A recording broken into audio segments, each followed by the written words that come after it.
Χαίρετε κυρίες και κύριοι, είμαι ο Δημήτρης και παρακολουθείτε το κανάλι μου Easy Do.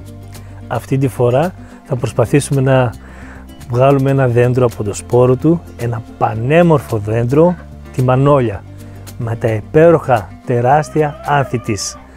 Ας ξεκινήσουμε.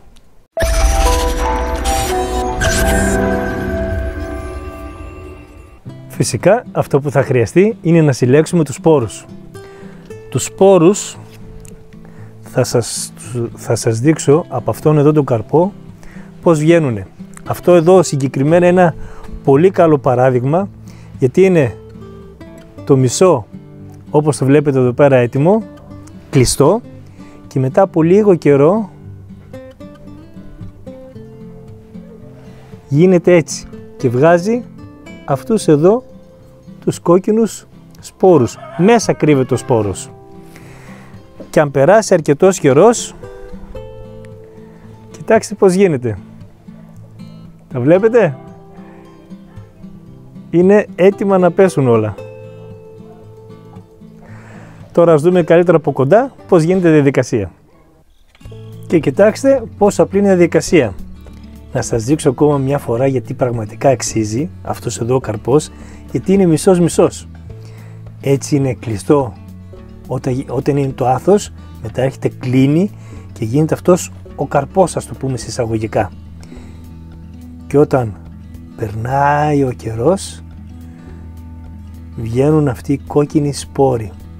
Άμα δείτε και εδώ, σχίζεται και βγαίνει. Είναι πάρα πολύ καλό παράδειγμα. Και φυσικά, μετά από σας είπα και πριν, μετά από αρκετό καιρό, γίνεται έτσι. Τι θα κάνουμε? Θα πάρουμε ένα σπόρο, θα το βγάλουμε από εδώ, βγαίνουν πάρα πολύ εύκολα.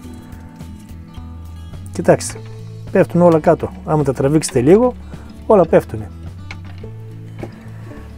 Θα πάρουμε ένα σπόρο και θα τον ξεφλουδίσουμε. Αυτό. Πάρα πολύ εύκολα. Ορίστε.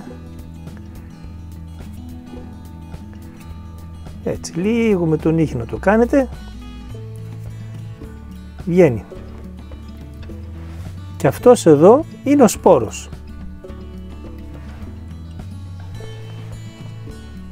Θα το βάλουμε μέσα σε ένα κουπάκι με χώμα, μια μικρή τρυπούλα, το ρίχνουμε μέσα, το σκεπάζουμε,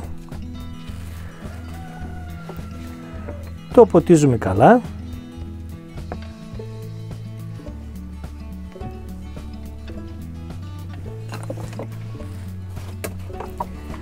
και τώρα θα κλείσουμε αυτό το ποτηράκι με το καπάκι του. Και εδώ αυτή την τρυπούλα που έχει θα την κλείσουμε με ζελοτέιπ. Με αυτόν τον τρόπο φτιάξαμε ένα μικρό θερμοκήπιο και ας περιμένουμε να δούμε την εξέλιξη που θα έχει ο καρπός μας. Και μετά από 1,5 μήνα ξεπρόβαλε το πρώτο μας δεντράκι. Το βλέπετε?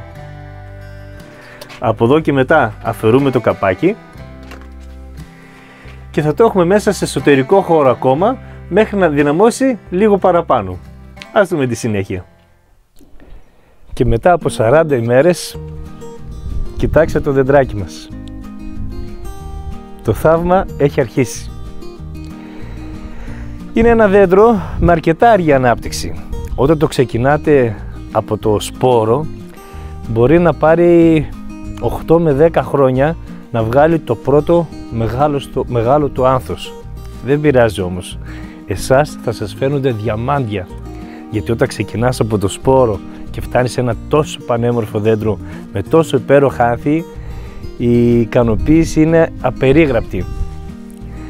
Ελπίζω να σας άρεσε, σας έδειξα τον τρόπο πόσο εύκολα μπορείτε να το κάνετε. Το μόνο που χρειάζεται είναι υπομονή και αγάπη.